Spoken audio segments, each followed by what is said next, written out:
এই রায়হান, আজকে আমাদের সামিয়ার পিছনে কি কি মাল আসছে?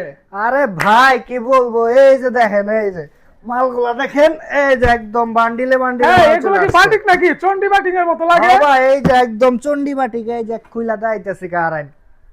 এই ইয়া যে আল্লাহ, কি দেখেন, সুন্দর সুন্দর মাল আইছে, আপুরা এই তো যে পাগল হয়ে দেখছেন? যাবো।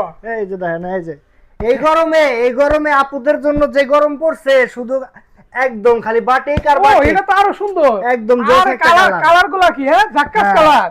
এই যে দেখেন, এটা দেখছেন কি? এই যে একদম কাজ করা, কিন্তু এটা ঘুমা সুন্দর। গো, এটা দেখে আবার কাজ করা। হ্যাঁ, এটা কিন্তু কাজ করা থাকতেছে, বুঝছেন? আর এগুলা যারা আপনারা নিবেন, একটু ধৈর্য ধরেন, খুব শীঘ্রই আমাদের পেজ থেকে ভিডিও পাবেন। আর ভিডিও পাওয়ার জন্য কি করতে হবে? আমাদের পেজটা অবশ্যই ফলো দিয়ে আমাদের পাশেই থাকতে হবে। আর এগুলোর প্রাইস কেমন? এগুলার প্রাইস আপনারা সবাই জানেন যে সামিয়া ফ্যাশন সব সময় যে প্রাইসটা দিয়ে থাকে একদম হাতের নাগালে, একদম রিজনেবল প্রাইসের মধ্যে থাকবে। আপনারা খুব তাড়াতাড়ি এগুলার ভিডিও পাবেন, সেজন্য আমাদের পেজটি ফলো দিয়ে আমাদের সাথেই থাকবেন। ধন্যবাদ সবাইকে। আসসালামু আলাইকুম। ঠিক আছে, তাইলে ভালো থাকবা। ঠিক আছে। ঠিক।